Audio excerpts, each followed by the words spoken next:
Okay. You are now So, listening to the Built for Cuban Links podcast. first things first. Not like that. More energy, brother. Fuck you, more energy, nigga. So, you see what I'm saying? So why don't you do it? Why don't you? Alright. But I got some shit I want to say first, though.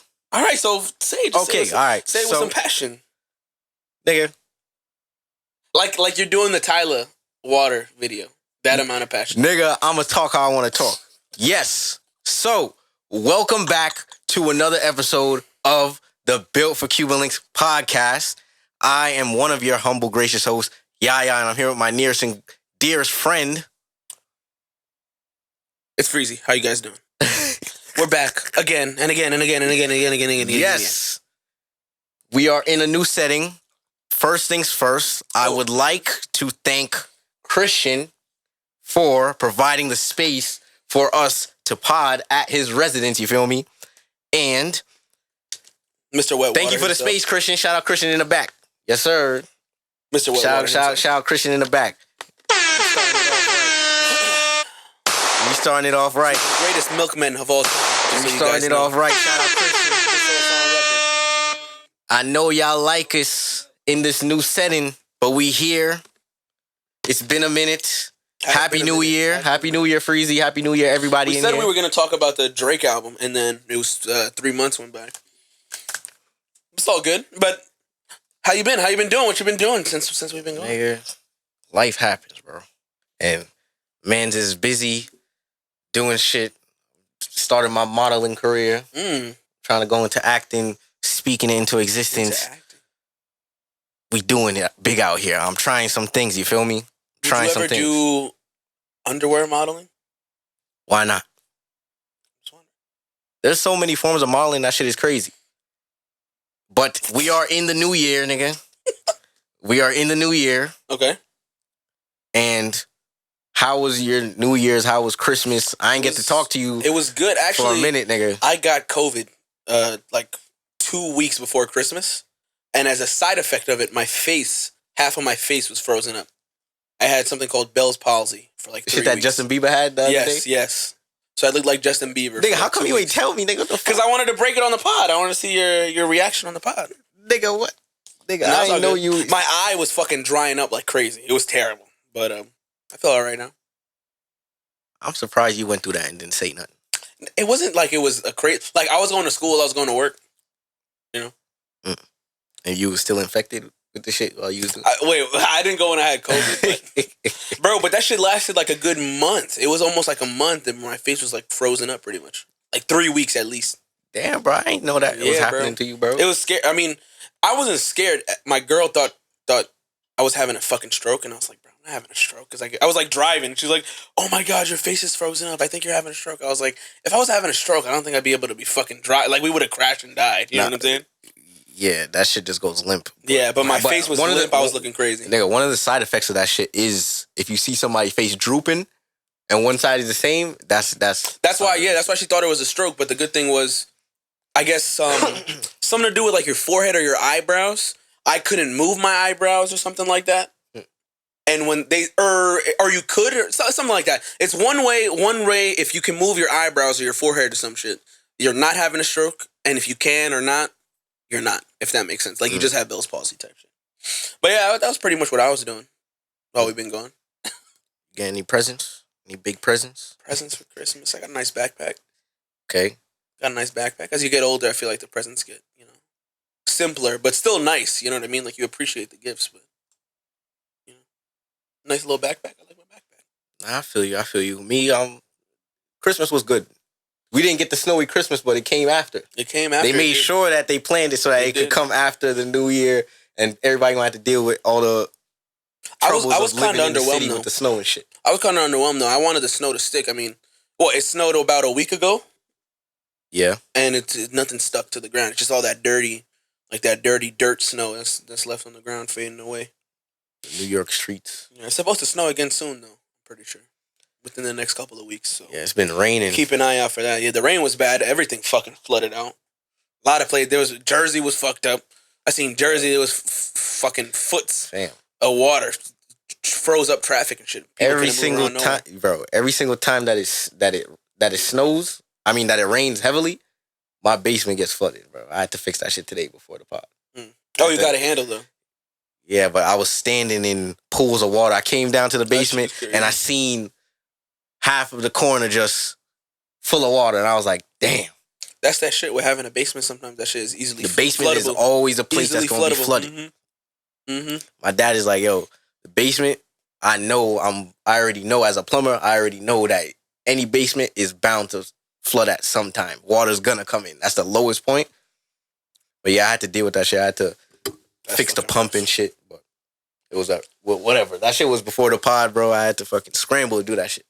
Yeah, this fucking sounds like. Make sure the pump was working and shit. But it was good to keep the people updated on what's going on.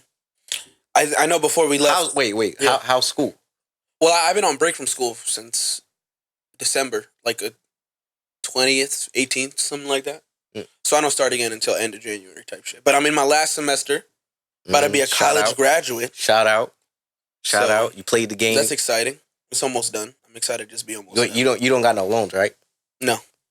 You played the game. Shout out Cuomo, even though he was wilding. He was wilding. Listen, there's a lot of people struggling with that student debt, bro. That ain't no joke. Well, no, but that's the good thing with the CUNY shit. If they have the Excelsior, so if you make under, like your family makes under a certain amount of money, they waive the tuition. So you just got to pay like $500 college fees every semester, some shit like that. And sometimes they even cover that. So shout out CUNY. I like the public schools, like the public colleges. I think it's good. Fair. Like a lot of people go away to school and they'll spend fucking $100,000, $40,000 a semester, $60,000 a semester, $80,000 a semester. And if your parents are not paying for that shit, you're gonna be in debt for a good fucking while. Your whole life, nigga. For a good fucking while. You gonna be in debt your whole life, nigga. And these people ain't gonna help you. That's what I was saying. You was a rare occasion of that shit. Cause I'm like, yo, how did? I mean, it kind of happened by accident too. Cause I never even saw myself going to CUNY or like Baruch or anything like that. Cause it was never even on my radar. Like I didn't even know where I was gonna go to school. I knew I wasn't gonna want to pay any money, so I was hoping someone would give me a scholarship, and they came through.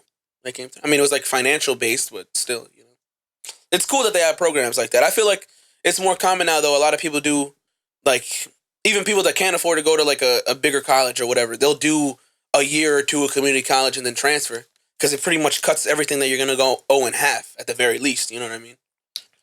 I think it's the way to go. A lot of people want to go straight into a big school or do whatever, but it's not so cost efficient nowadays. It costs a lot of fucking money. A lot of our peers chose that route, and I'm gonna see how they gonna come out. I mean, it's not a bad route. It's not terrible. You know what I mean? Everybody. You got bread, you got bread. But if you ain't got bread and you trying to chase your friends or whatever, good luck with the payment. It's gonna cost you a bag in the long run. Good luck with the payment. But yo, on some real shit, I forgot to address. Yo, we do have other people in the room. It's not just us. Oh yes, we got Christian. We got. I didn't know they was gonna be here, so that's why it wasn't in the notes. Do you have the Christian mic, and Darius is here. You guys want to say what's up? Yeah, we should have the people introduce themselves. Yo. First up, that is DLA. DLA. Okay. D got the John Man. Tell us a little bit about yourself. D got the John Man. D got the John Man, White Plains, New York. You know what I'm saying? Mm-hmm. Okay. Known these people for a very long time. Day one's in the building, of course. Sure, I known this man for Freezy since we couldn't even speak. Since we was little kids, little Vietnamese looking baby. You know what I'm saying? And then Yaya, I've known him since kindergarten. Since we was little ass jitlins. Yes, sir. Shitlins. I'm going to pass his mic on to Christian Young. Oh, let's see what Christian... But the milkman himself... We got to test out the mic. Oh, he's a retired milkman. I'm sorry. I'm sorry. Retiring milkman. Retiring. Not retired. Retiring. Retired milkman. Oh, my God. He's in remission. He's in remission. We all know. Milk goes bad every week. And that week went up a couple weeks ago. That's all I need to know. Shout out to the milkmen out there. You feel me? Going through my Jonathan Majors. There's a lot of milkmen out here. There's a lot of milkmen out here. All due respect, y'all see how they did my boy Jonathan Majors. He ain't been in no more Disney movies. I was like, damn. Had the man running down the street. I'm letting y'all brothers know now. Y'all just gotta go find your Megan Good down and save Shout yourself the drama. Megan Good. You're Coretta? You're Coretta Jr.? Coretta, Loretta, Savannah G. No, how are you guilty you was running away? Cause you trying to get out of the dog. You know what happened? The milk spoiled. He was running away. The milk spoiled. That's what happened. When the milk spoiled, you the only one who go get sick. No, you gotta say that again. You gotta say that again. So, This nigga said, when the milk spoils, you go be the only one who gets sick. Letting you know that. So that's why you gotta find you your Megan Good and you be all chilling. That's what happened. His milk spoiled and he got that Megan Good. He feeling better. That's what it is. Okay. I like. We go pass it out to Destroy Homie.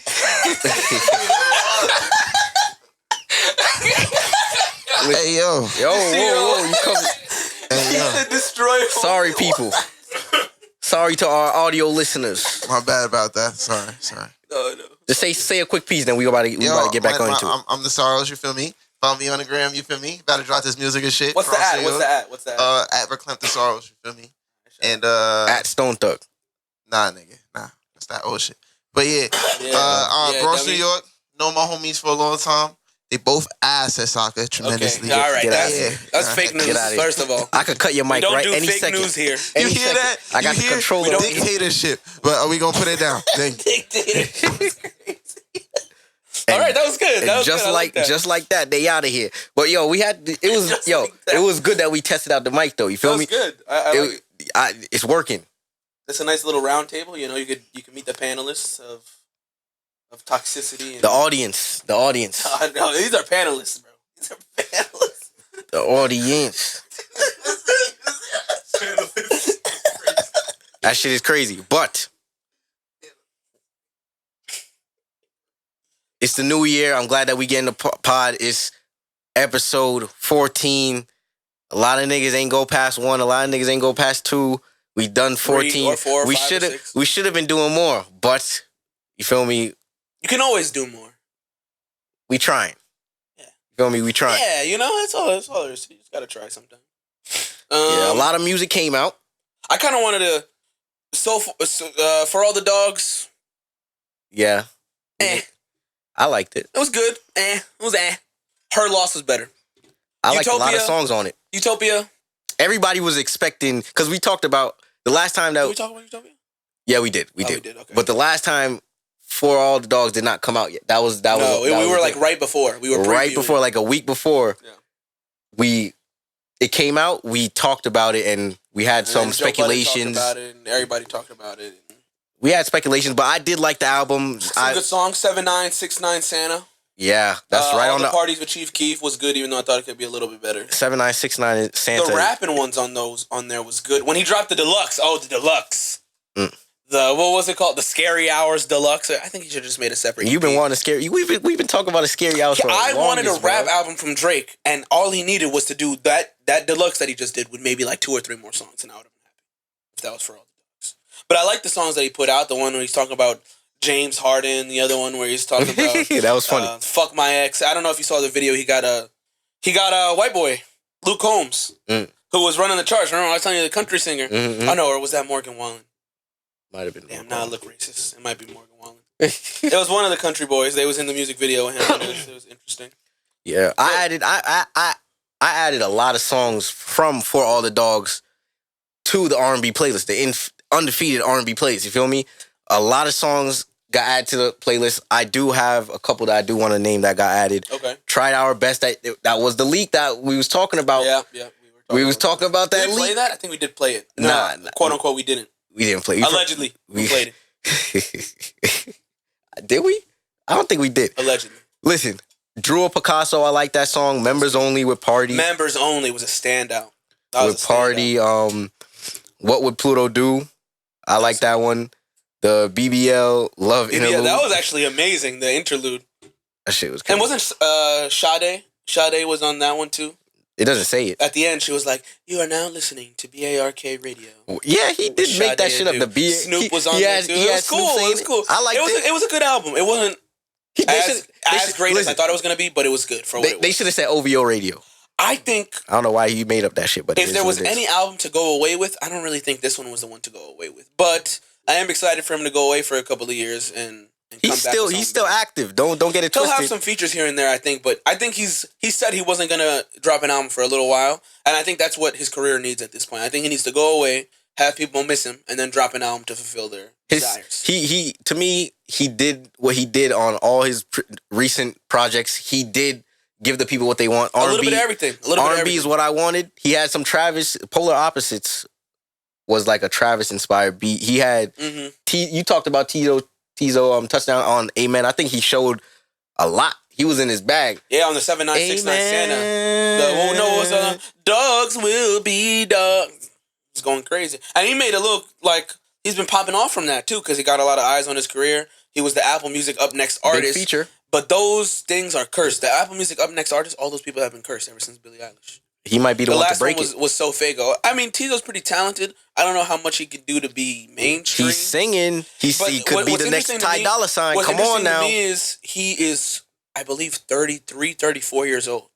But he's old like that? Yes. He's relatively old, right? Because we're younger, right? I thought he was a young nigga. I thought he was like 20. I mean, he's young for the overall scheme of life, right? But as an artist, obviously, a 33-year-old artist who's, just now getting his flowers and breaking into a mainstream audience is pretty old. But I think it's a testament to he's probably been at work for a long time. He's been grinding it out. He finally got a huge look, and now he's doing his own thing. He dropped an album that was pretty good. It was kind of reminiscent to the Lil Yachty, the Sonic Ranch one. I forget what the real name of it is. Let's Start Here. Let's Start Here, exactly. So yeah, I think the album was good. It could have been better. I think there's going to be a while until we see anything crazy from him. I mean, the Nicki feature that he did recently. Nicki dropped the album. I thought... Yeah. I want to talk about that too, but wait, before we go on, the biggest song For All the Dogs was Rich Baby Daddy with SZA and Sexy. I still hear it outside. Everybody is hating on Sexy, but it's gold. She got the flow. No, and I think... Yeah, and on some real shit, she had a feature with Tokisha from the Dominican side. You feel me? I did see that. You said that was a big record too. I didn't hear it. Nigga, that was a fashion. It was a fashion big record, and it had Tokisha. Tokisha is like the Spanish version of Sexy Red. It was the perfect combination because I love Tokisha. You feel me? El Alfa, El Jefe, La Panta, El Jefe. She's going crazy now. With the I like them. I like all them niggas. You feel me? You always put me onto them niggas back in the day. She's pregnant now. She is big sexy. She is big sexy now. I have a question for you. Would you have any interest in being her next baby daddy? You're always asking me these questions that you never want to answer. Answer your own question. I would not. Oh yeah. Oh really? Yeah. I'm just asking if you would be interested in being a rich baby daddy. Yeah, I would. Okay. I love that track. SZA did her thing. She was congested, but everybody loves that part. Yeah, she went Anybody will sing to that shit. She went crazy. And I see them go on tour, big on the feature, tours and concerts, and when they play that song, it goes crazy. It was a big feature. I knew it. I knew it from the jump. From when I heard the song, I was like, yeah, this is going to be the record that goes hard. Bro, it was a big feature from Sexy Red. You feel me? Mm-hmm. Everybody loves her. You feel me? But since we talking about Drake, somebody else did drop that went viral. From the same camp. Okay, I know where you're going. Nicki drops the Pink Tape too, and it goes viral across the globe. You feel me? I feel like it was unexpected. She dropped on a bye week where nobody was dropping. It was perfect timing, and it was silent when she dropped. And I'm like, yo, how no girls is posting this? I'm like, yo, this shit is hard. I was like, yo, I know this shit is going crazy. The Eiffel Tower was lit up pink. I don't know if you saw that. I did see that. And the Empire State Building too. You feel me? I feel like she timed it like she was just going with the flow. Like she was waiting till it went viral to fully push the shit. And I feel like she did a good job. You feel me? She went crazy too sales wise. She did over 200,000 first week and has been doing consistent like good numbers ever since then. Mm-hmm. She had that big record, the one that was with Uzi, right? The Everybody. That was a standout for me. The Jersey Club Inspire. You feel me? Yeah, it was good. I thought it would be in. It was a big sample too. That sample was expensive. The Sydney Larper. It's definitely expensive. Sydney Larper. Everybody. That's a big sample, and that's a big pop hit back in the day. You saw her promoted on Kai's stream as well. You know, yeah, trying she to get was the there. Younger audience. It was a great moment. I saw Kai had his sister and his mom, and they were like crying when they met Nicki.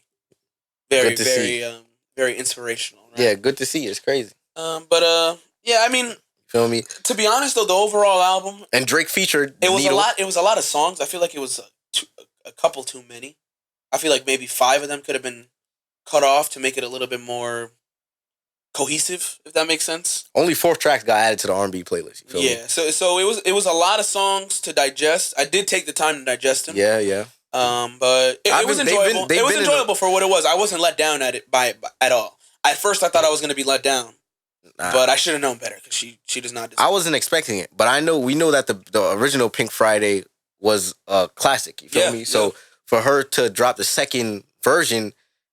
And it lived up to the hype. It's not like it was underwhelming. It's not like, oh, this shouldn't have been a sequel, you know? To me, it got hot in the streets. It got hot in the streets, and then she just ran with it, you feel me? Yeah. Drake was on the feature doing his More Life, you feel me? Yeah, his, Views bag with Needle. impression. I don't know if it was, I mean, I guess it was kind of, it wasn't that bad. Bend your leg I like back. it. Bend your leg back. Bend your leg back. Yeah. I liked a couple tracks that got added to the R&B playlist. Okay. I liked R&B featuring Lil Wayne. Oh, that was a good one. And Tate Cobain. I don't know who that is. I don't know. He went crazy too. Whoever Tate Cobain is, he went crazy. Everybody, of course, and Just the Memories was another one that I liked. You feel me? Mm-hmm. But those were the only ones that got added to the R&B playlist. You feel me? She had a couple of rapping ones where she was rap. She disses Meg Thee Stallion. There was a couple of times on there. Very overtly with the Tory line. She said, "Stay in your lane, stay in your Tory lane. I'm not Iggy," which is also like Iggy Azalea catching the straight, but like that nobody gives a fuck about that. There was a feature from Cole. I ain't really. It wasn't that good. Well, did you see her interview with Joe Budden? I did not even take the time to watch it. But since the album dropped, he had. I know that probably did numbers though. It did. He was talking to Nicki, and she was talking about all of the tracks and all the rundown. They went into it. You feel me? He did a good job. I was really there for Nicki. Yeah, I can imagine. That's usually how her interviews with Joe go. Though I remember a little while ago when she dropped another project. I think him, Rory, and Mal went up to her compound or whatever and did an interview. But yeah, it was interesting to see her overtly diss Megan, and then Megan completely silent.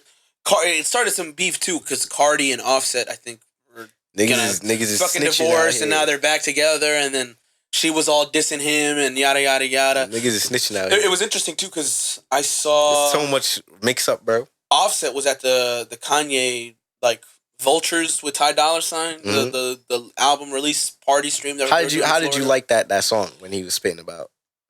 And nigga said, well, he said, I forgot what he said, but he said he just fucked a Jewish bitch. How he's anti-Semitic. that too. That was the line. That was the kicker right there. It's interesting. He said some shit about Leo Cohen. No, what's his face? Scooter Braun. Scooter Braun. Yeah. What if I double team Scooter's bitch in a threesome and got her pregnant? That was nasty. That was nasty. That was the most like I was jumping like. Ooh. You never really know where his headspace is. I feel like when he makes music. But for this one, you could tell it's just like, fuck everybody who's been going against me and all this shit. I don't give a fuck. I feel like it's just a big middle finger to everybody. I do feel bad, though, for Ty Dolla $ign. Because from what I heard from the album release parties and whatever leaks that have come out from the album, Ty Dolla $ign is putting that fucking album on his back and going crazy. He's giving his best performances, obviously. I feel like that's always the case with Kanye, right? Whenever you get on a song with Kanye, whoever the artist is, they're going to want to do their best performance. And meanwhile, Kanye is in the corner talking about scoop-diddy, whoop-diddy, poop-diddy. You know what I mean? How do we feel about the Kanye rants? A lot of shit has been going on. We've been sending each other all the clips. Yeah. The clips have been going crazy. My issue with him... Clips been going crazy. He's talking shit. He could say some true shit at time, though. But then you look around and look at the people that he has around him. And it's like, you got a bunch of yes men around you. Of course, it's not gonna, it's not gonna go the way you think it's gonna go. You know what I mean? Like you're ranting to all these people who don't really give a fuck about you. They just there because they're like, oh, I'm next to Kanye. You know what I mean? So I don't know. I don't really have too high expectations for the album. I think it's not gonna be good. I think Ty Dolla $ign will have a good performance. Charlie Wilson did his thing on his Everybody on the fucking NSYNC, but they're probably not gonna get that sample cleared. At this point. It's not a sample. That nigga's doing features. He did Don Toliver's If I Had. I love that record. No, I'm saying on the, they did the Everybody, which is pretty much a sample or an interpolation of NSYNC. So I do think they're going to need permission from them, and they just haven't been able to clear it yet because they didn't ask them at first and just kind of put it out to the internet for everybody. I thought the album came out already. No, it was supposed to come out in December. It got delayed again to another date in December. Then it said New Year's. Then they delayed it again. And right now, the active date is the 19th of January. Which at this point in time, I hate to put a date on it. It would be next Friday. But do we really think it's going to drop? I don't think so. I don't think so at all. I don't think we're close to that coming out.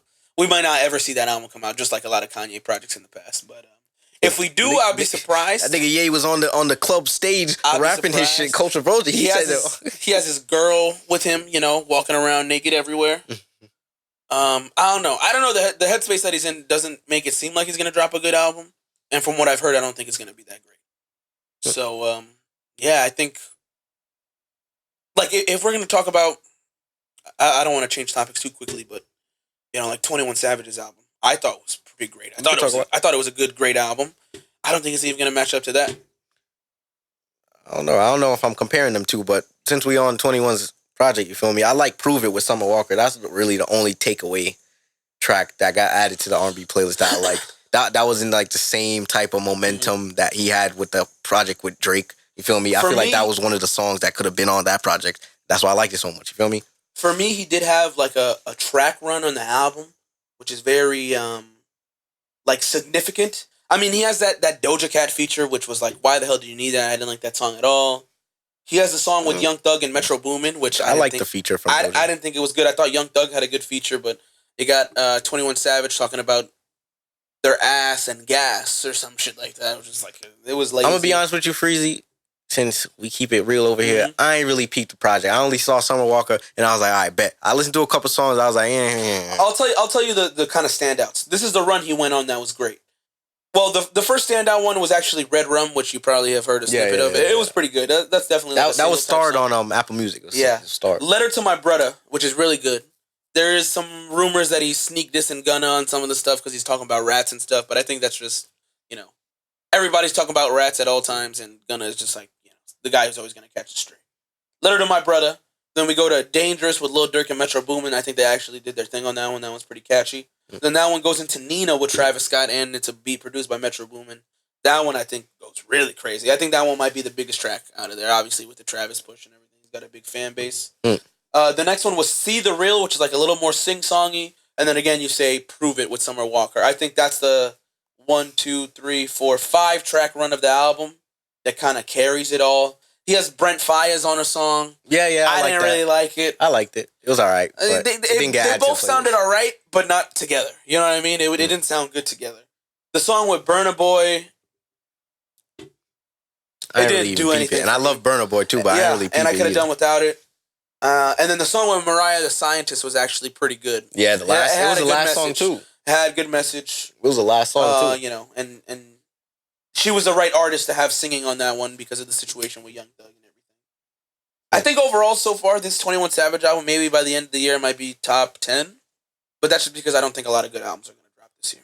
You sure about that? So you might get surprised, boy. I don't know who's coming around. I don't really see anybody coming around. I wasn't expecting Nicki. I could be surprised.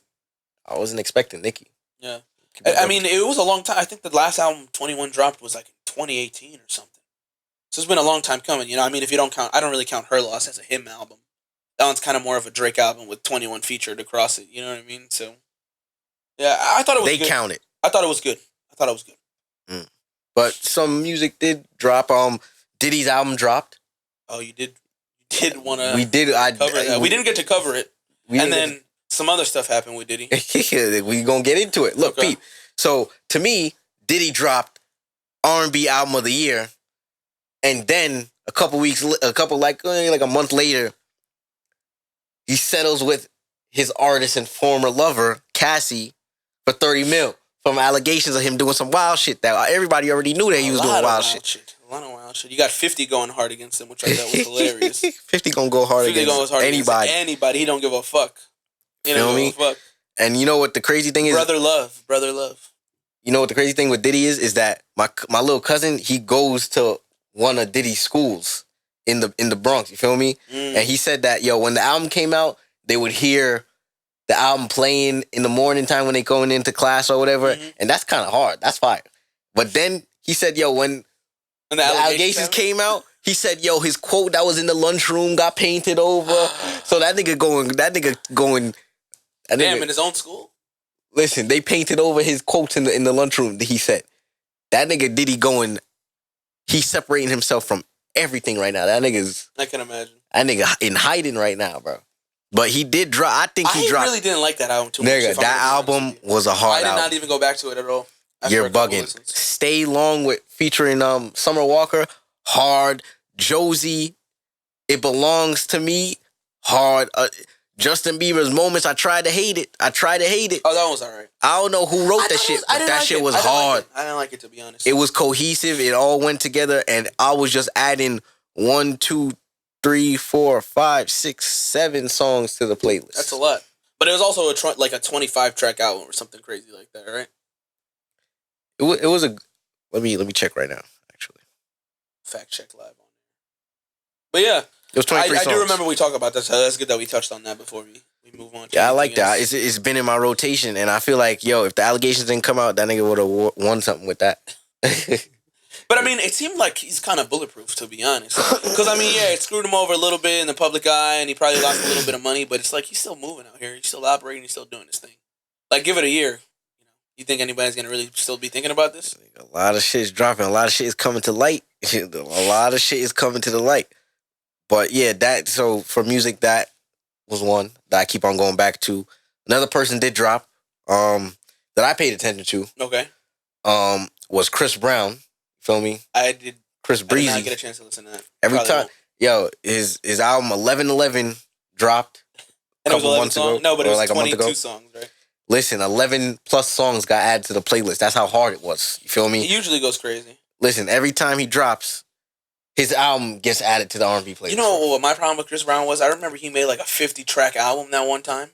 And I actually enjoyed a lot of it. Yeah. But I listened to it so much, and it was so many songs, that at this point I think I'm like Chris Browned out. Okay. I think he flooded me too much, you know what I mean? Okay. I have it on record that 17 songs were added to the playlist, bro. Right.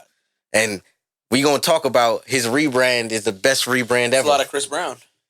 His rebrand is the best rebrand ever, you feel me? And he's an example of a pure talent. And if you just stick to the right path, nigga, you can keep on doing your thing. And it's sad, music is speaking for itself. A lot of people thought he could have been like Mike, you know what I mean? I mean, like people say like The Weeknd is the closest thing we have to Michael Jackson, right? Because he got the voice and he's a superstar. The voice but like Chris Brown was a total package, man. He could dance, he was an entertainer, he could act. You remember? Mm-hmm. What was that movie, the dancing movie that he was in? Stomp the Yard? Yeah. I think it was Stomp the Yard, if I'm not mistaken. So, but it's good to see that he still kept his career on track. You know what I mean? Even when he was cripping. or blooding. He need to stay out of that shit. But I do have some standouts. Sensational, which is beasting on the Afrobeats charts. You feel me, with Davido. You feel me, and That's on You featuring Future. Very Special, Moonlight, which he actually sampled J. Cole's False Prophets for the song, and I was like, oh shit, you already know. Once that melody starts playing, you already know that's J. Cole shit. And Nightmares featuring Byron Messiah, the same nigga that we was talking about the other day. Yeah, I think he got nominated for a Grammy also or something recently. And the thing was, Breezy was in Jamaica heavy a couple of months ago, like when the album dropped. Was that the sound of the album too? Was it kind of? It was just one track. Oh, okay. It was just one track, but he was in Yacht. He did touch Jamaica and was partying and shit. Good to hear. But I have to check it out then. I have to check it out. Usually I feel like I like Chris Brown album more when it's hotter outside. Like a winter Chris Brown album. I liked it. Right. 17, like I said, 17 songs got added to the playlist. You got good lyrics to kind of draft some text too? What you mean? Are you going to use some of his lyrics in your conquests and your escapades? No. I love the album though. You have any more music? One kind of goes music adjacent for a little bit. I mean, Brent's album came out, which was nice. It was good. It had the Timbaland vibe, right? The Timbaland intro was good. Yeah, that was hard. Beats on there. No Scrubs fucking sample on that. Some people didn't like it. I liked it. I thought it was enjoyable. I still have a couple of songs that are in a little bit of a rotation from him.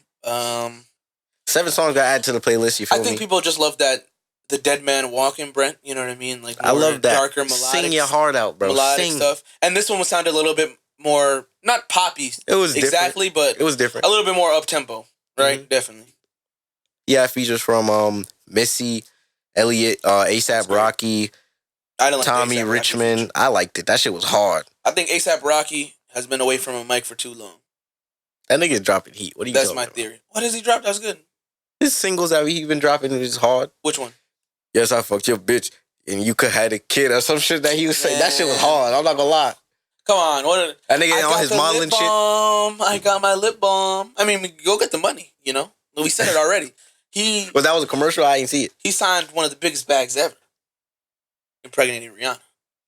That was the biggest bag he might have ever got in his career. That's the best thing. She looking kind of thick now. Shout out Rocky. I seen the Fenty line going crazy. But he designed like some sort of lip balm thing for dudes through Fenty. And then in one of his songs, he goes, yeah, this ain't lip gloss. This is lip balm. Yeah.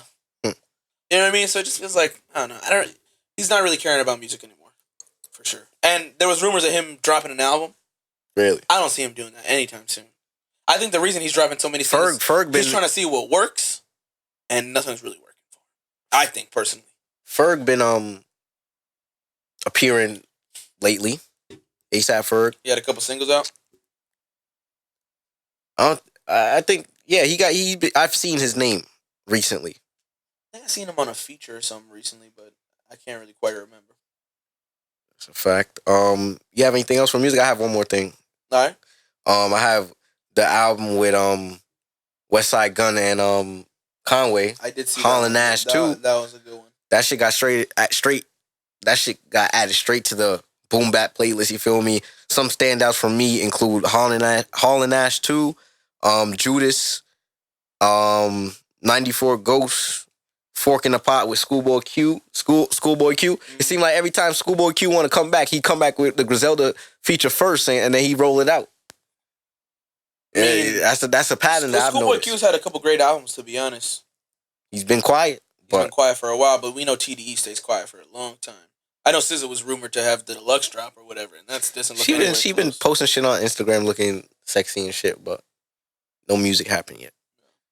But I think on the Griselda line too, Benny the Butcher just dropped You on sent the that radar to me. freestyle that was going crazy. Yeah. That shit was hard. And the album is coming out. He's dropping singles, some like 4 tracks. Yeah, out. you can see he's gearing up for the project, and I'm excited. Big Dog with Lil Wayne. Because I really love that last one he did. Even the one before the one Everybody with Queen Can't Go. Thank God That I Made It. Oh, what was that album called? It's completely slipping my mind. But that album that had Thank God That I Made It was going crazy. Benny always keeps a good album on him. Yeah, really Everybody Can't Go is coming. Yeah. Because, you know, West got his stuff out the way. Conway just got some music out the way. And I think it's Benny's time now. I want to see Benny drop an album. I'm excited for it. How you feel that West might retire? I was nervous at first, but I think what he said was he's going to retire from making albums, but he's still going to release EPs and stuff like that. So it's going to be smaller, more concise projects, maybe like 4 to 7 or 8 tracks. And to be honest, for the type of music that he makes, I think that's perfect. You shaking. Oh, my bad. I think that's perfect. I mean, those are the type of albums I like. When they have a theme among them, especially with his music. If there's a theme, has similar beats, has similar lyrics, that's what I like the most from him. I want to see more Westside Pootie stuff, though. Shout out Westside Pootie. Shout out Westside Pootie. You're still broke. You're still broke. I have been keeping my eye out for, I'm not sure if you're aware of, what's this kid's name? Not kid, because Cole Bennett, the videographer for Lyrical Lemonade, he's dropping an album. He's had a couple singles that were good. Stop Giving Me Advice with Jack Harlow and Dave. I don't know if you heard that one. They pushing this nigga Jack Harlow too much. It was good. I like when he raps. When he does more poppy stuff, like somehow his fucking They pushing that fashion record. What is that? The Love It On Me record. That's the record I'm talking about. They pushing that shit. Nobody wants to hear that shit. It's been number 1 for like 3 weeks now. Nigga, nobody listened to that. I have not seen one person listen to that song outside anywhere. The radio is playing that shit back to back. The other day when I was in They're just in playing Brooklyn, it every time. That shit was playing, and I was like, "Yo, this record is so garbage. Oh my god!" And this nigga playing it. Good. It's times. the same thing as the other one. The First Class one was a little bit more catchy because he used a better sample. You know what I mean? But this was not. It's nothing new. It's nothing creative about it. Nigga. I like it better when he's rapping. That Jackman album was good. The song where he's rapping with Dave on the Lyrical Lemonade project is good because he can rap really well. But when he goes for the more poppy stuff, I get he's trying to feed that market. You know what I mean? That's what you got to do to be successful. But I don't know, just to stay a little more true to yourself. He could do a poppy record and still keep it a little bit more rap, or showcase his skills a little bit better. Are we expecting too much from this nigga? I don't know. Again, like you said, he was. We comparing him to Drake and shit. The world is comparing him to Drake, but if he's making a push for that position, then he has to do better. He definitely got the money backing him. He's got all the backing. There are a couple more projects actually that I'm seeing now that I did want to touch on. Do it. Tory Lanez Alone at Prom Deluxe. Yeah. You called that shit a couple pods ago. Yeah, bro. I knew. Called that shit months ago, bro. Because I remember I heard rumblings of him having music in the tuck, and I was like, when he's in jail, it's gonna be like a year into it, maybe a year and a half, because that's when the streams probably will start to die down. He probably saw the stream started to die down, and he's like, you know what? It's time to make a move. He drops Alone at Prom Deluxe. I have 1, 2, 3, 4, 5, 6, 7, 8, 9, 10. 10 songs from the album that I've added. The standouts for me: Willano's Workshop, The Prom King / Love on Acid, Alexa Loves It, Poison Ivy, and Kame House. Great. It was a great project. It's incredible that he can drop it from jail. The mixing was great. Whoever's on his team doing it is great. And I always like to shout out Tory and his music because, one, I'm a fan of Tory and his music. Yeah. And two, he does it all independently. He has his own team, and it's good to see that his team is still working cohesively and functionally while he's locked up. True. But, hopefully he gets out at some point sooner than later, because it's going to be a waste of a really talented artist. Listen, if he has to be in jail for way too long. The nigga, word on the street is the girl shot her. The girl that she was fighting shot her, nigga. Yeah. It is what it is, but he ain't going to say that because they going to keep the code. I would have been like, bitch, you should say self-defense, nigga, and let's get out of this. And it's not like I have anything against Megan, I hate Megan Thee Stallion. Stop playing. It's Tory Lanez makes great music, and I love him as an artist, and the situation seemed messy, and I don't think he should have went to jail for that long over. Simple as that. If it was a self-defense case, they could have won that shit. Oh, no. Somebody was going to get locked up, though, and he's taking the heat for it. His lawyers took a lot of money for him to be locked up for that long. That's what I think. Nigga, shit is wild. And then one last project. I do want to ask, because since we're on Tory, do you think that there's going to be a gap because Tory? But it seemed like Chris Brown, because him and Chris Brown is like almost they're similar. You feel me? And shouts out to both of them. But do you think that is? I was going to ask you, do you think that there's going to be a gap in music because of Tory not being there? I don't think so. But I think Chris Brown's just going to take because I don't think his presence was as big to leave that big of a gap, if that makes sense. You know what I mean? I feel like he had a good, solid fan base. I feel like he's a household name. I think he was a household name, definitely very mainstream, but it's not like he was mainstream to the point where every single or every record that he's dropping, everybody was paying attention to it. It was more like he'll release a bunch of music, and then a couple of songs will be really good. People will push them themselves organically, and then other people will be like, oh my God, this is amazing. I've never heard this before. You know what I mean? But yeah, I guess that's enough on Tory. The last project I do want to highlight, which was amazing, slept on, Sampha dropped an album called Lahai. He hasn't dropped an album since, I think it's almost been 10 years, 8 years at least, at the very least, the last album he dropped. I saw Kendrick was at one of his concerts or some shit. Yeah, I guess they've been working together closely or something like that. Some of the standouts from that project are Satellite Business. I didn't know about it. Spirit 2.0, Inclination Compass, and Wave Therapy. If you ever are just cruising, you're just driving, you need something to listen to that's vibe, makes you, maybe you're smoking a little something, or are you doing a little something else. It's definitely a great album to just put on and kind of rock out to the vibe. So I wanted to shout out Sam for that because I really enjoyed that project. But I guess since we're moving on from music, is that it with music? I think so. I feel like we touched on everything. We touched on a lot. There's a lot of music has dropped. We've been gone for a little while, but you feel me? It's good to catch up on it. I wanted to go music adjacent for a second. With the Young Thug trial. Okay. Has been going on. And I saw a disturbing video the other week of Lifestyle being played in court. And it really broke my heart to see a legend of music be treated that way.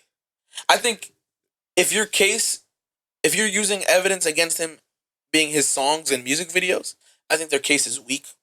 I think it's going to be. It's not weak because they locked him up. I think it's going to be declared a mistrial. I'm going to say it here first. I think it's going to be declared a mistrial, or he's going to be let off somehow. The DA who brought the RICO up on the YSL people, Fannie Willis. Yeah, we talked about her last time. We talked about her. People know about her. She's doing all this for the gram. She's pumping up her chest. I don't know. She probably wants to run for something later on. She got caught up because she's also doing the Trump trial in Georgia, the election interference trial. Turns out on that election interference trial case, one of the lead prosecutor, I believe, or one of the prosecutors for the state that she's in charge of picking, was actually her lover. Yeah, her lover. She like the bad niggas. He has been paid over $800,000 in legal fees from the state using taxpayer dollars in the state of Georgia to go on trips with her to discuss the Trump case. It's all coming to light now. Basically, he's getting paid by the American people to bang out Fannie Willis, bang out Fanny's Fanny, and to do a political stunt, pretty much. I think it's so obvious. We said it from the beginning. This trial wasn't that strong to begin with. Not a lot of people thought it was very important. The people who thought it were important are, either politically biased one way or another. It's gonna look bad, and it's gonna definitely. The Democrats are shooting themselves in the foot with this type of case. I think they're gearing up to lose the election at this point. CNN has already projected that Trump has enough electoral college votes to beat Biden this year in 10 months. We already know that. They're shooting themselves in the foot. The age of truth is here. Everybody's fucking up. Niggas is dropping the Epstein list. We could go into that too. The Epstein list. Oh my God. Bill Clinton was found on the plane 57 times as John Doe.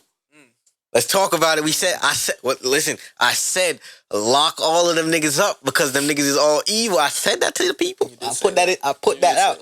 And look what the people is witnessing before our eyes. The man, you shouldn't go on no plane with a AKA. We talked about it before the pod. With a moniker. Yeah, you should not go. I'm not gonna go on no plane where I have to switch my name to go on the plane because some funny business is happening. They wanted to do that. They didn't think that was gonna happen. They probably wanted that. You know what I mean? That's what they wanted. That's what they wanted. The age of truth. They love to get away with it, but they love to go so close to the truth and then act like they ain't doing nothing. You got Prince Andrew from the royal family. Another one. Prince Andrew is sitting right here. Richh, why you have to say my government name like that? Anyways, there's been more breaking news in that case as well. Niggas wild, bro. Epstein allegedly has videotapes of all this madness being done. It will come to light. He has videotapes in the tuck. He had security cameras. He had hidden cameras on the estates. He had hidden cameras in the planes. He had hidden cameras in the fucking island. Keep trying to hide your evil. It's crazy. You know how they said R. Kelly had bunk beds in the studio? And it's like, why the fuck anybody need bunk beds in the studio? Niggas get that. Except to do some nasty work. That's on the plane ride to the island. They had crusty bed sheets. If you know what I'm saying. Them niggas is gonna suffer in the next life, bro. Them evil niggas that's crazy. Is gonna have to talk to somebody when it's all said and done. But it's coming out. Some shit that we've been talking about for years about not trusting these niggas because these niggas is all pet predators, bro. All the politicians, the high-ranking men, them love the little boys. And little girl. It's a shame, bro. It's a shame. Since we talking about exposing, I know everybody in here has seen the Cat Williams interview. What are our thoughts and takeaways? Like 50 million views right now. Listen, I knew that shit was gonna go viral. I watched it when it premiered, and I'm not even a subscriber for Shannon. Uncle Shay? But that broke the internet. It did. And the man was exposing everybody and saying what we knew. Everybody was responding and going crazy. Kevin Hart was trying to do another stand-up he was hosting some NBA show talking about Cat Williams. I'm like, brother, You look like you hurting right now. Ludacris is in the studio doing a freestyle for some reason on his phone. I never Illuminati. I'm Ludaminati. Nigga, I was like, yo, that shit so corny, nigga. Nigga. Yo, if that's how you know like they in that shit. If you do some shit like that, you making your case worse. You making your case worse. Just shut up. Just shut up and sit down. That nigga Cat said his shit. And you know what's the crazy part? One thing that I didn't know that he was that smart. I ain't know he was that smart. And I thought he was broke, nigga. That nigga, his chain costs a lot of things. It costs a lot of pretty shiny things, bro. That chain that he had on, that shit is hard. I hope he don't die or get locked up. That's all you can think. That's all you can say. Because you know it's coming. You know it's coming. You know it's coming. But he say that. He said that he keep his Second Amendment next on standby. He said he got the gun in the diaper purse, bro. You feel me? The gun in the diaper. Yeah, he got the gun. I shout out to the Second Amendment. Yeah. Yeah. But another thing that he did say was that Kevin, he like didn't accept these movies because they had some mook shit in it and some what? Some homosexual business that like they want to press on the people and the kids. They had that inside of it, and he said, "Yo, just change this part." And they went and took that movie and gave it to Kevin Hart. I said, "Oh shit, I didn't know that shit." All the movies that Kevin Hart been in this past. No, what did he say? 10 All years. the comedians that wore on dresses are Illuminati. They gave it up already. I haven't seen 5 pictures of Kevin Hart in dresses or Kevin Hart taking back shots from Shaquille O'Neal. You seen that? That was out of pocket. You need to keep your integrity as a man, Bridget. That is not funny. That is not funny, bro. It's a little funny though. That is not funny. That's crazy. You wouldn't take. Don't play yourself on the camera. You understand? Don't play yourself. Okay. This nigga is out of pocket for that.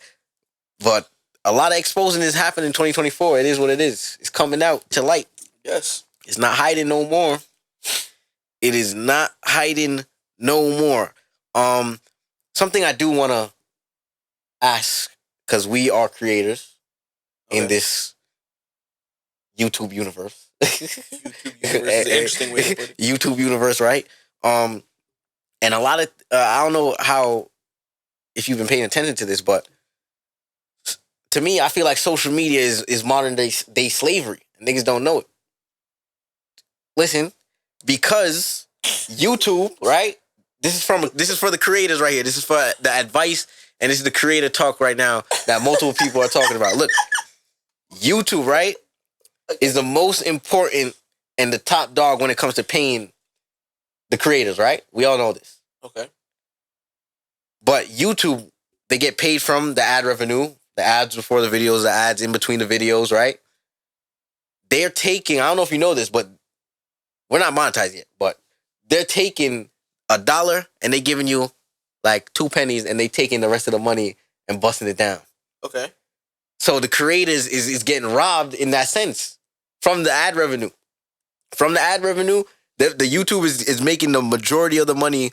Leor Cohen is making the majority of the money off of the company.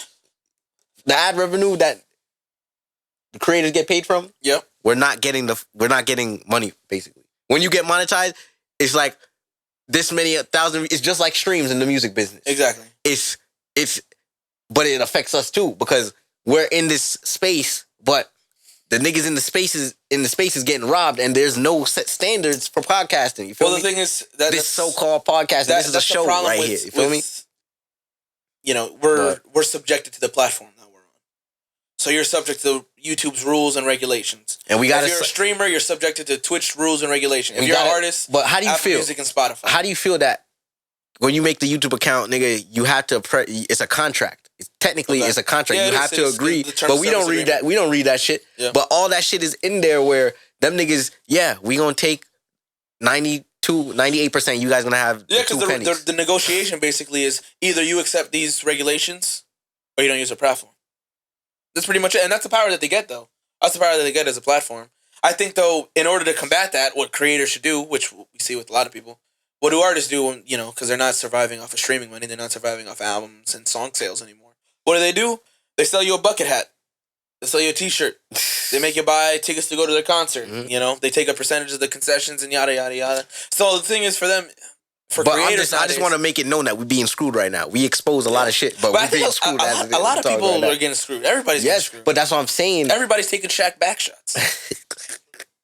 that's why everybody's taking Shaq. Not me, but I'm just saying it's just crazy because there's no industry standards. Like if there's no industry standards because nobody knows what niggas is getting paid from these deals, these Joe Rogan deals. No one really knows. And you know what I think standard. the thing is. You saw it with the actors and the writers, right? Mm-hmm. They joined forces. They went on strike. They got some shit done for themselves. My question: they made their careers a little bit bigger, a little bit better. I mean, will there be a creator strike ever in history? I think it's gonna happen. I think a creator strike is possible, but I think nowadays a creator strike will just be moving to a different platform. True. But the reason that there's gonna be a shit ton of platforms, the problem is you're gonna need a platform that supports artists and is by artists or the creators, right? Mm-hmm. They're still going to want to make their money. Like Kick. Yeah. Kick, Aiden Ross made Kick, right? He made Kick? I didn't know that. Yeah, or he's one of the co-founders, right? He owns a big stake in the company. He's making a lot of money. You know what I mean? So once you get to that certain point where you can make that platform, it's how will you run it? Are you going to really be for all content creators, try and give them a big piece? Or are you still going to fall back on the, hey, you guys getting a little bit more than you would have gotten on YouTube, but I'm still taking my piece. You know what I mean? So that's a little complicated, too. I think if we're really going to talk about strike, if the actors and writers can go on strike for these fucking shitty TV shows and movies that are coming out all the time, I think the musicians should go on strike. Yeah. And I think it would be much easier. When music, you have in-session musicians that play instruments in the studio at all time. You got engineers, you got producers, you got rappers, you got singers, you got lyricists, you got the writers. If all these people came on board, the industry would stop. It would come to a standstill. And the industry's growing now. We're at a point finally where the music industry is growing in revenue from where it had in about 15 years. Mm-hmm. I think there's some leverage. They have some leverage there. But I think them niggas is scared. They don't want it. The thing is, niggas is hoping for the YouTube check, bro. It's gonna take having the big artists come out to bat for it, and step away from the big label kind of formula that is what's rampant now. And it doesn't seem likely because those big labels could just Drake could have went independent and owned all his shit because he finished his deal out. He closed out his deal. What did he do? He immediately re-upped for $500 million. And you can't really blame him because it's fucking $500 million, playing right? The game, yeah. It's hard to refuse that, and they're going to let you do whatever the hell you want because you got that leverage now, So, I don't know. It's going to take a bunch of big artists coming together and agreeing, hey, we got to help out the little guy. Because we were that little guy one time, too. Because everybody's talking about the CPN and all that, or the CPM, the clicks per milli. But it's like, fam, these people, we getting screwed. We playing the game getting screwed. I just want to make it known that we know that you screwing us, nigga. We know. You feel me? And another thing too, with Insta, they promised payments for reels and shit. You feel me? It's not happening. And said, psych, it's not happening moving forward. And everybody, they keep wanting you to create reels, and nobody getting paid off of Insta. Yeah, and at this point, it's nobody getting paid off Insta. Like, even like small businesses or big businesses, right? They all want a social media presence because it's a way to get eyes on your business, on your company, whatever you're selling, and get attention. The platform is making a lot of money from that. And as a business or as a creator, you're not necessarily gaining the same thing. Like, you're putting in a lot of effort to make some posts or make some videos or do whatever the hell you want to market yourself. And you're not really gaining from it unless you attract people to your service. Which you're playing the game. You're playing the game. So you gotta hoping to get. You gotta play the game. We playing the game too. We hoping to get featured on the algorithm where it could niggas. Some of the right couple people will see it and they blow it up. You know what I mean? That's all. And that's all it takes nowadays. We doing it, but we did talk about YouTube demonetization in the past. Yeah. But recently, because I like dirt bikes and shit, so I watch a lot of dirt bike people, like they ride dirt bikes or whatever, and. YouTube is like demonetizing the motorcycle riders for doing wheelies and shit, and gamers content too. Like they demonetize, like always. They have always done that, but they pick and choose. Now they're doing it to the stunt riders and shit. That shit is crazy. The stunt riders is running to Patreon. Niggas that's riding dirt bike in the street is running to Patreon. And you see that, but that's what I'm saying. You can't get what you need out of a YouTube. So you're basically kind of just using YouTube to put on some free versions of your stuff to get more eyes on it because it's a platform with a lot more eyes. But then anyways, what you're trying to do is redirect that audience to another platform where you can't get paid what you want to get paid. I just want to know your thoughts about it. You feel me? Because we fight. We fighting in the game right now. You feel me? We fighting in the game with what we have. No, I mean it's good to talk about too because not everybody understands. No one knows that.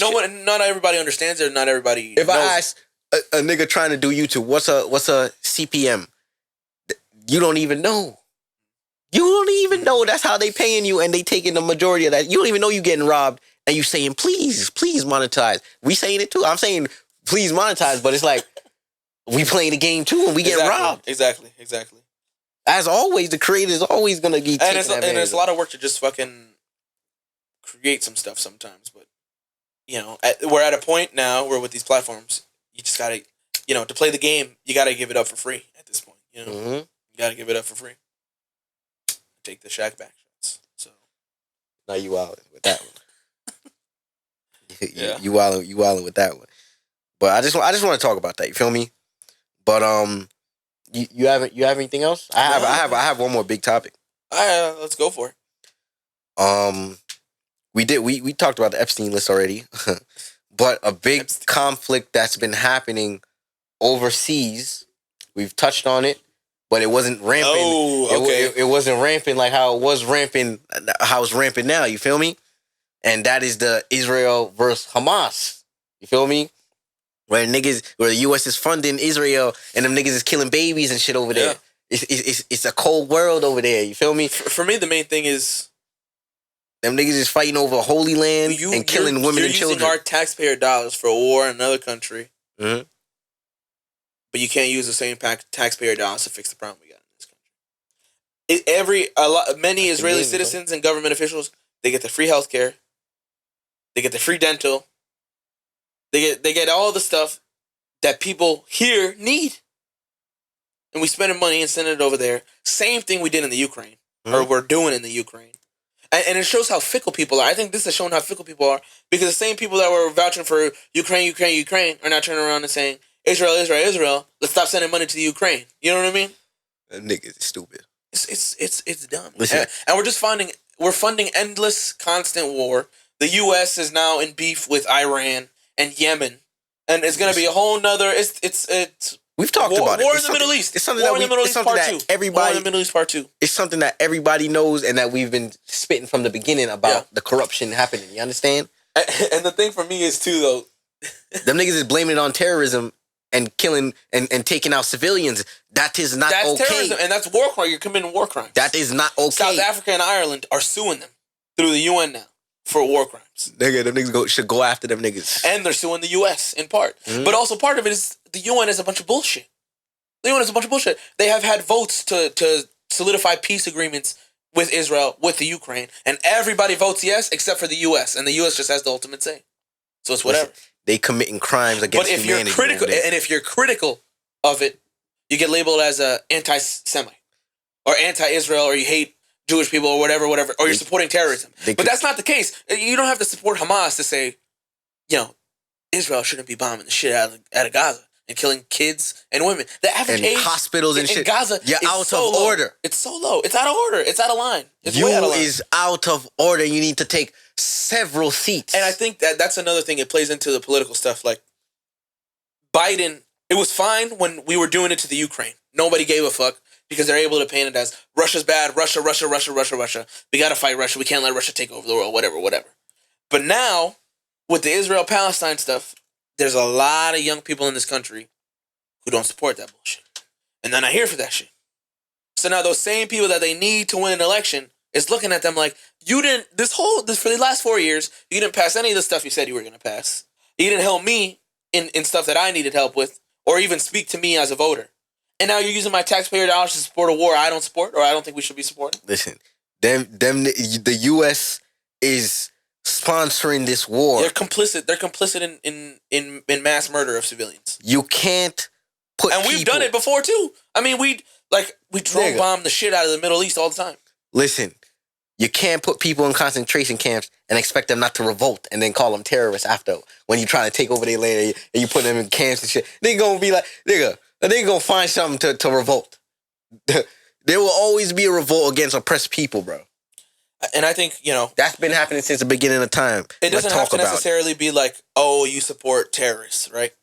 You support the killing of civilians in Israel. No, we don't. You don't support that. Nobody supports that. You don't want to see nobody innocent die. You don't want to see no babies die. You don't want to see no innocent people die. No women and children, Bridget. And their excuse is, oh, well, this is war. This is how war is. You guys forget how war is because you're privileged and you live in America. And I was like, I don't think that's true. And the thing is, because we've done the same shit to hundreds of other countries. Listen, karma comes back, and the shift in powers is happening as we speak. But one thing I do want to talk about is how this Hamas, right, that they talking on CNN about, okay. Right? They don't have the same caliber of weapons that Israel have. You feel me? They might have a mag here and a little pistol here and an AK with one mag. And the other side has drones and sending drones after them. I mean, one side is backed by one of the strongest economies in the world and definitely the strongest military in the world. Exactly. And the other side is, drones. Shane Gillis has this joke where he says, like he used to watch all the videos of the war in the Middle East, and he's like, it's terrible because when you look at the American side, it's just like dudes who are like clear, and they just fucking drone bomb the shit out of a house. And then meanwhile, the other guys are fucking dudes in pajamas, is the way he says it, right? Throwing rocks at tanks and shit. But it's a joke, but there's a little bit of truth to every joke. You know what I mean? Yeah. But, that's how the comedians get the truth across with the jokes. But you know what's another problem? There's a lot of economic interest related to Israel, or even, certain Jewish lobbyists or certain Jewish It's a holy land, funds. Bro. That's holy land right there. All of the politicians who are currently running for president support Israel. Yeah, of course. Republican Donald Trump supports Israel. DeSantis supports Israel. Nikki Haley supports Israel. Joe Biden supports Israel. A lot of the big Democratic higher ups support Israel. You got some of the squad members who say they don't. They say they don't, and then they pass a bill to give them more money. That's a piece on the checkerboard that they want to keep. Even a third party candidate, even a third party candidate like RFK Jr. I think I mentioned him before, right? RFK Jr., our environmental lawyer, whatever. He's polling at like 20+% in a general election against Trump and Biden. He's going to be, if he actually goes through with it and runs and he makes it to November, he's going to be one of the biggest independent third party candidates to ever run for president in the history of our country. Fuck that nigga. Even he supports Israel. Listen, fuck that nigga. That nigga said that black people is not getting no reparations from him. Fuck that nigga. His card butter. Ain't nobody giving you reparations. Fuck that nigga. Listen, fuck that nigga. That nigga said no. Fuck that nigga. The only people you have left are Cornel West and Jill Stein, who don't support Israel. I don't even know any of these people. And they do support reparations. Or Cornel West supports reparations, at least. They will go bankrupt. They can't do it. They have no shot at all at winning the presidency. Don't tell me you're not going to do it. Fuck you, nigga. Feel me? It's bad. It's really bad. But I think the thing that gives me hope is that there's a lot of young people, even young Jewish people, who don't support Israel. But then there's also a lot of things with Free Palestine. If your parents or your boss is Jewish, it's a conflict of interest. You know what I mean? Nobody wants to bite the hand that feeds them, right? Listen. And I think that's the big problem with the politicians. They don't want to bite the hands that feed them. And there's a lot of donations that come in from the pro-Israel lobby, the Zionist lobby, that wants to let Israel do whatever they want. I say no women and no children. You should have several seats. How you going to tell people to escape and then cut off the Wi-Fi, cut off everything, cut off the water, and then shoot them while they escape? That is foul. Or you tell them, yeah, you should go to this area of Gaza because we're going to bomb where you're at. And then you bomb that other area too. Or you say, oh yeah, we had to bomb a hospital. We had to bomb a hospital. We had to bomb a public place with a lot of civilians because there was one terrorist there. Or there was maybe a couple terrorists. Them men, and then we don't even know. How can we even confirm that? Listen, them niggas cut off everything and said escape and then killed the niggas as they was escaping. And it's one of the biggest problems that this country has always had. It's just a problem with endless war. And funding endless war because it lines the pockets of all our politicians. Mm-hmm. A lot of our economy is based on the military. A lot of the global economy is based on the military. Yeah. France has the healthcare for everybody. England has the healthcare for everybody. Germany has the healthcare for everybody. How can they afford that? You know how they can afford that? Because we're the fucking stupid motherfuckers paying taxes to have the strongest military in the world to be like, hey, we'll protect you no matter what happens. And then they can turn around and look at their people and be like, hey, we can give you healthcare. We can give you paid time off. We can give you equal living wage. You know what I mean? And we're the ones who get screwed. At the end of the day, we're the ones who get fucked. the good guy always loses. Yep. You understand? With these people, they make sure of it. The average American loses. You know what I mean? The average American will always lose. They'll always lose. But the one power you have is your vote, allegedly. Fuck them niggas. So yeah, fuck them niggas, bro. I'd recommend to vote third party this year. To be honest, I ain't voting. I said it already. You don't have to vote either. I ain't playing the game. And some people get mad about that, but it's like we talked about it. What is there to vote for? What is there to vote for? What is there to vote? These niggas is killing women and children. There's nothing to speak about. If your argument for running is we're the better of two evils, you're still fucking evil. Better of two evils. The better of two evils is still fucking evil. So I don't want no association with that. So yeah, to end the pod on a bright note. I don't know. I'm trying to think of something. But in the mood now. Shit, we had to go in with that. That's something that would been affecting us. Just looking on, like, yo, these niggas is committing crimes against the people. And we got to use our platform to speak on it too, you know, because nobody wants to speak on it because it's a controversial topic. But exactly. I think we've done a good job of talking about it through a lens that's not biased towards one side or the other, but it's the truth. Right? It's the truth. And it's wrong. You can't argue with fact. You know what I mean? You can't argue with fact. And we knew how corrupt these niggas was from the jump. We talked about it. Go back and if you have any problem with what I'm saying, I'm an American taxpayer and my money is going towards this. So damn fucking right I can have a fucking say in what my money goes towards. Assholes. Thank you. Exactly. Thank you. That's a fact though. Feel me? That's a straight fact. But damn, that was a big topic. But it's a deep one. Deep cut. It's a deep cut at the end of the pod. We had to sneak that one right in. We go from fucking 21 Savage to Israel Palestine. But that's the beauty of this pod. Some gunshots to the man premium there. Milkman to world global conflict. Allegedly. But Hello, Dirk say this is all fake. This is all fake. We should add a disclaimer. The truth will be televised. This is for entertainment purposes only.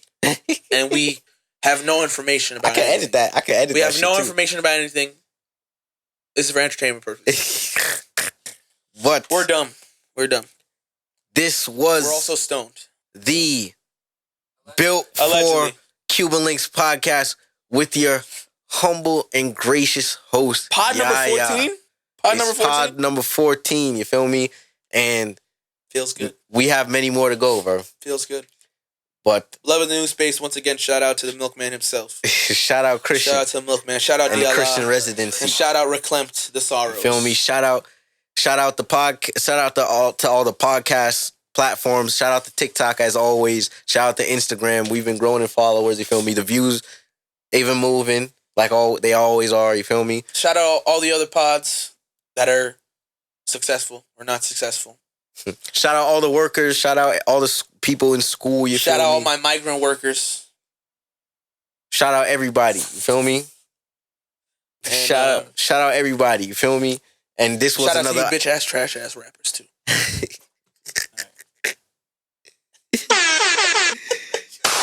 nigga, we gotta let it roll out on that. We gotta let it roll out on anything that. To add? Panelists? Wait. Hold on. All right. Shout out to Agugwa Ananobi. He's the best Nigerian player of all time. For the New York Knicks, we're winning the champ this year. And the Spurs suck, and Wemby sucks. Yes. He's overrated. 7 and 30. They're trash. Yeah. Knicks in 5. Shout out to Knicks. But shout out. See you guys later. Peace. Feel me? That's it. That's it right there. Word. Yeah. It's getting hot. You always hot. You always hot.